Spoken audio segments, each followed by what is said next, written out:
Merry meet, guys. Welcome back to Witches of the Moon. I am your Wednesday host, Houston, and this week, week 11, we are talking about totems, spirit animals, and other guiding entities. I do want to apologize for last week's video being so short. I really was not feeling well, but this week I'm going to do a little bit more in depth, a little bit longer video than 4 minutes, so it's a plus.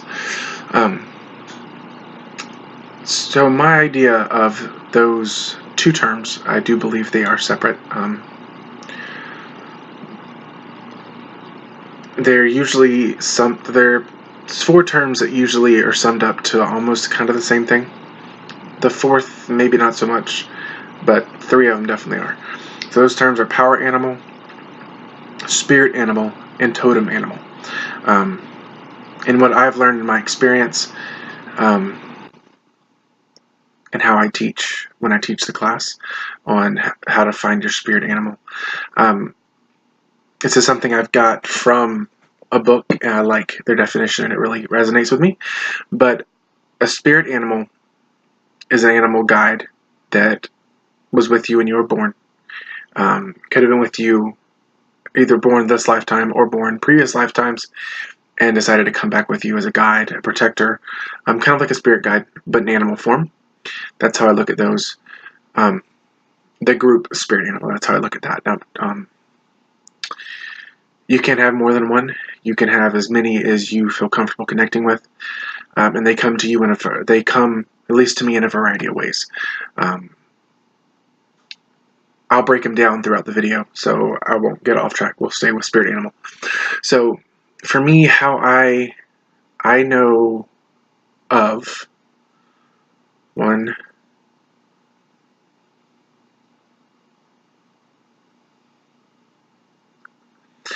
so I think 6 spirit animals, and they've come and go out of my life.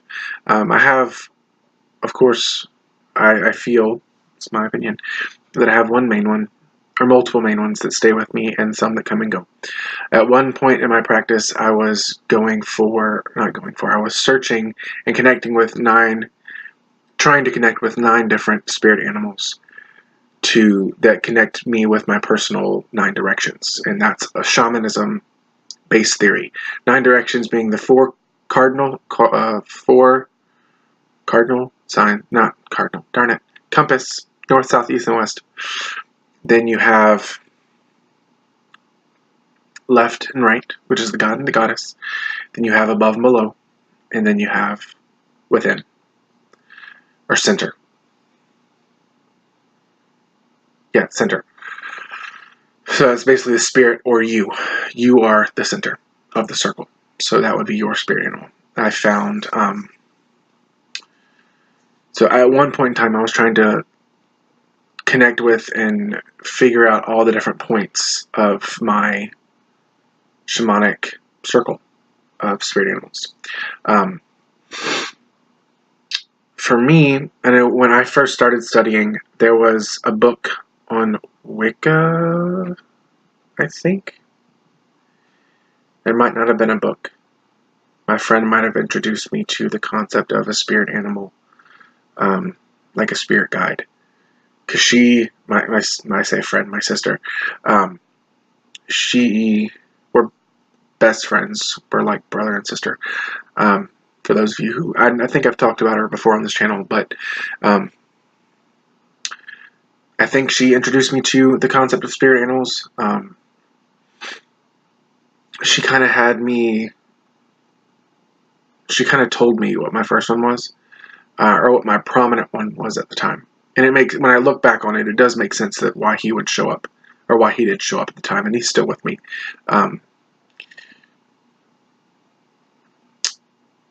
I didn't find my one that clicked, that resonated with me all the way until I got into college, and I was able to be true to myself. For those of you who don't know, a little backstory. In high school in my hometown, it's a small, well, I say small, a little less than 6,000 people. It's a farm town. I did not come out of the closet until I moved down here to Charleston to college, because I felt safer. being with a lot of different people, not being around family, and the horror stories. Even though my family is accepting, at the time I did not know. They are super accepting. They love me and my partner. But I didn't know how everyone else would react, and I didn't want to be one of those horror stories that you hear about on the news. Gay man lynched or dragged behind a truck or something like that, because that's kind of the vibe that I got, even though people probably are more accepting. And if anyone from my hometown is watching, I'm sorry if I offended you, but that's how I felt at the time. So I'll share with you guys who my spirit animal was at the time, and he is. That's not my main. So at the time, the one who was coming forward, because I was so protected and so guarded of who I was, even to make a fake persona with a social norm, it was the wolf. He was there helping me stay guarded and guard fiercely of things that I wanted to keep hidden and keep protected, because I was scared.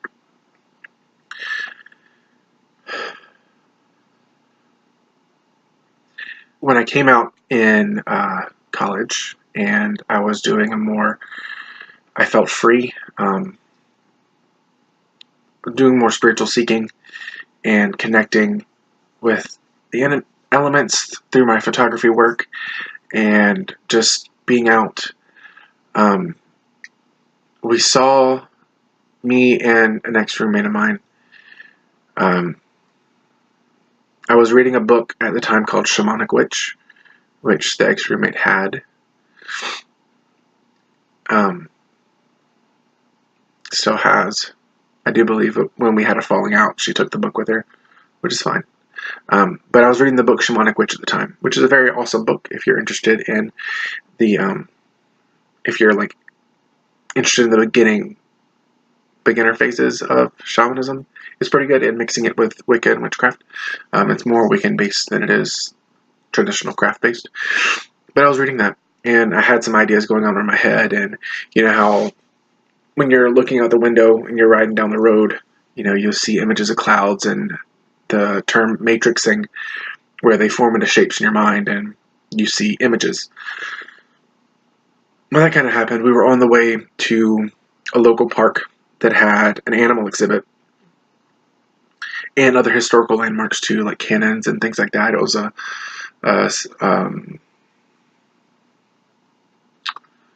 don't think it was a Civil War. It's one of the wars. Might have been the Revolutionary War. I don't know. Historical sites. But we were going there, and all of a sudden I looked up in the clouds and I saw this animal. It was just like the basics of like the head, and that was it. Like you saw like the portraiture of like when you see in those little pendants, the portraiture of an animal. And to me it looked like an otter. Plain and simple, an otter. And I've never really thought about, before that, how I would connect to an otter that way, and so I was like, okay, it's an otter, that's cool. So I saw other shapes and stuff, and so I kind of dismissed it. And so when we got to Charlestown Landing, which is the place, it was our first time there. So at the time we did not know they had an animal exhibit. We knew they had the historical canon and the houses and all that jazz. It was a huge walking, fantastic photography spot. And it really wasn't that expensive to get in. It was a couple bucks. I say a couple bucks, under $10. So we found they had an animal exhibit. It was awesome. So we decided to, go over there and see them. And they had an otter section. An otter, not section. That's horrible. They had otters. 2 or 3 otters in their area, in a little area. And I was just mesmerized. Watching them go back and forth, playing, chasing the kids back and forth to the window. I was just mesmerized by these creatures that I never really took notice of before. I never took notice before then. And I do believe I took tons of pictures of them, but I got back because we had an assignment that we were there for. I made sure I saved enough space for the assignment. But when I got home after that, I looked into it. I have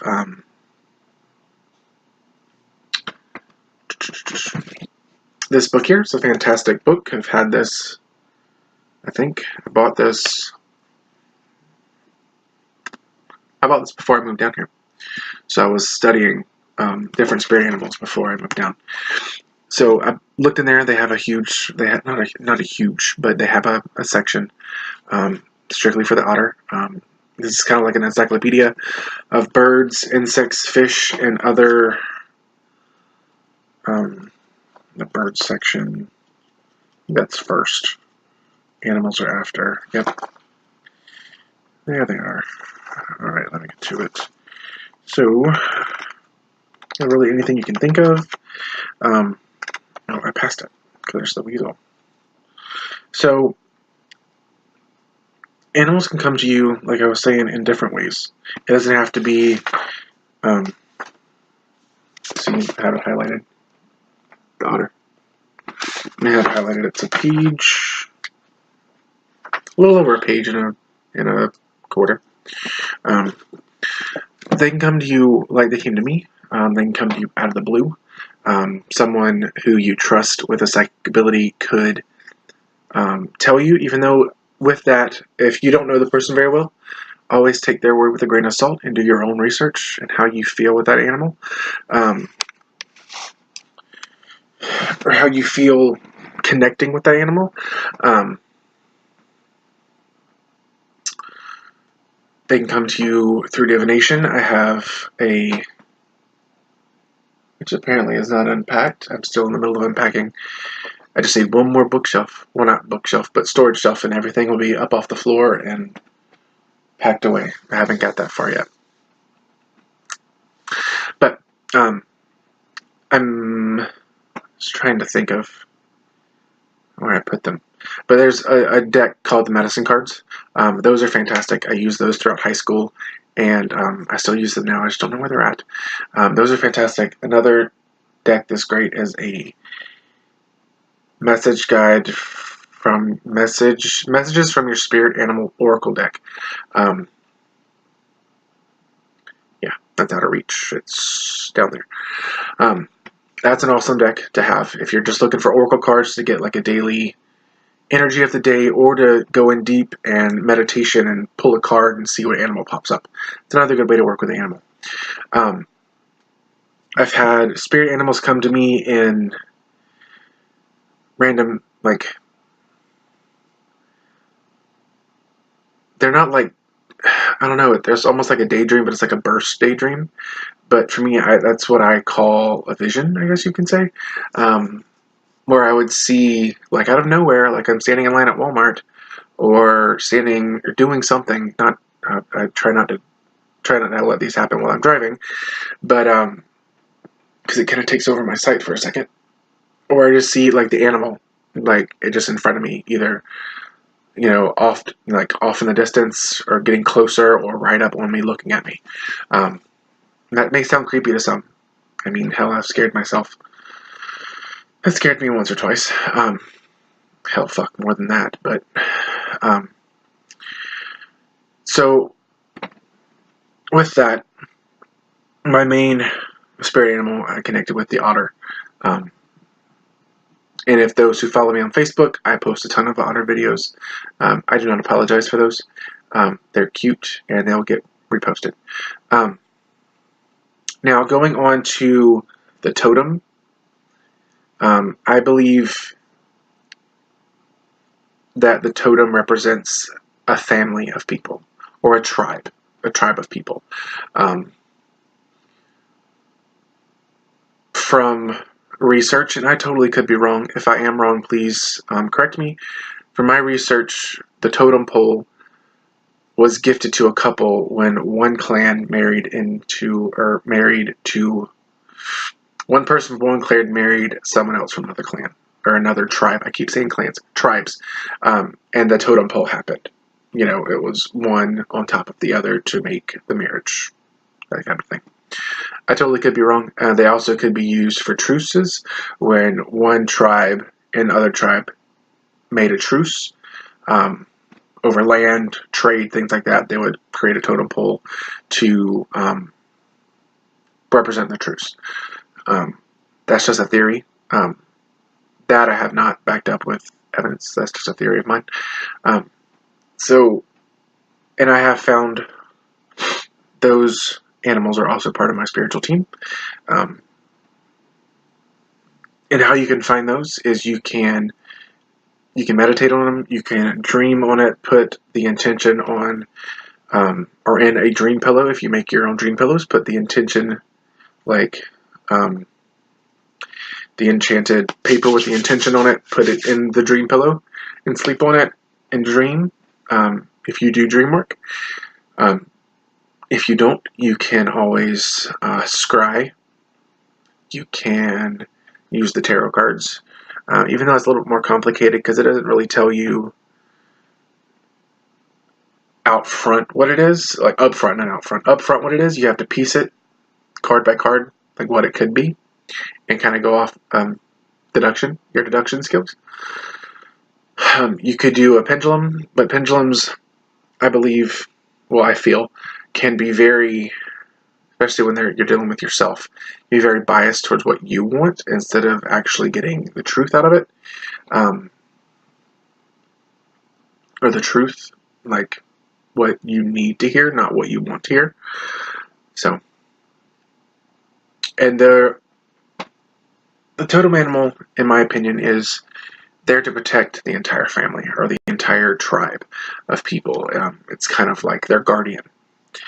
Now, when we go into power animals, that term was used a lot, and I do believe a lot of people do use it interchangeably, and that's cool. I'm not going to think bad of you if you do that or look down on you or anything like that. That's if that's what you believe they are, that's totally fine. It's just my belief is different, and I'm not going to shove what I believe down your throat. But I will explain it. I will do that. So for me, a power animal is an animal that you call on for to gain the quality of that animal. So let's say you're studying for a test, and you're studying for an exam or a test. You need really good memory skills. You need to remember what you're studying, what the questions are, what the answers are, and things of that nature. So you call on the elephant, which is renowned for its fantastic memory.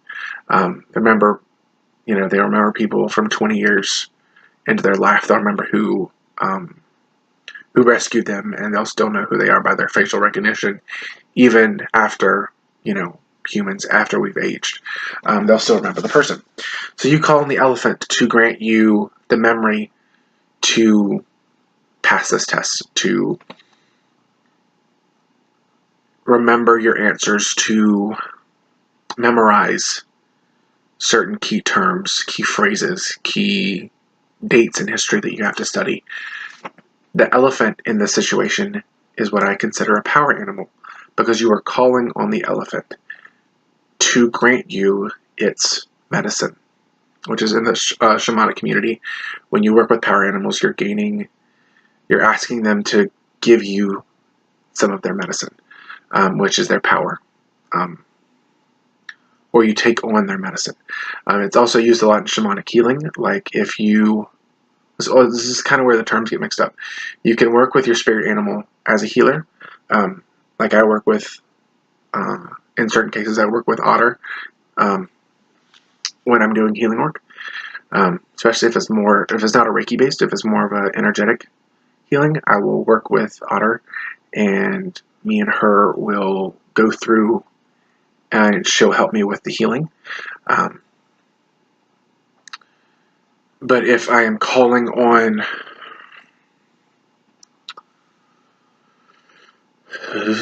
I won't use that example, but I'll use this one. If I'm calling on, let's say, the snake to help help this person shed their skin of, pain and things they're going through emotionally, and spiritually, and, bring them anew, then I will call on the snake, and that would be a power animal. So you can use both. You can use your spirit animal, or I use my spirit animal if I need another energy that is not part of my spirit team, or then I will call on them, and that for me is a power animal.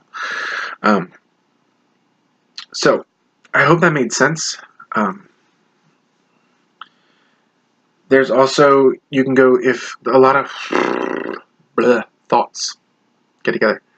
So, if you are uncomfortable with, like I was in the beginning, working with human or human-like entities as spirit guides, it kind of made me on edge. Even though I knew some of my ancestors, it still kind of made me on edge. So I felt more connected to working with animal spirits or spirit animals than I did working with, at the time, my ancestors or my spirit guide. You can look for or try to find, research what animal calls out to you. There are tons. I mean, this Animal Speak covers a lot of animals, but there are way more animals out there than this book can cover. There is a website you can just type in what does this animal mean as a spirit animal in Google, and it'll pop up with like a totem website, I believe, shamanic totems or something like that. But if you feel more comfortable working with animals in spirit, like spirit guides instead of humanoids, that's an option. Also, gods and goddesses will show up in animal form. They can also grant you a guide, or a protector in animal form. Also, if you work with your shadow self and you don't like, and you can't seem to visualize your shadow self as you, but in the shadow aspect, I've done myself a journey to see my shadow self, and instead of it showing in a humanoid form, it showed itself in an animal form, which usually is the animal that you fear the most. It was terrifying to see a giant spider. It was terrifying. I'm not a big fan of spiders. I can deal with snakes to a degree. Spiders I just can't deal. So, but your shadow self could show up as an animal as well.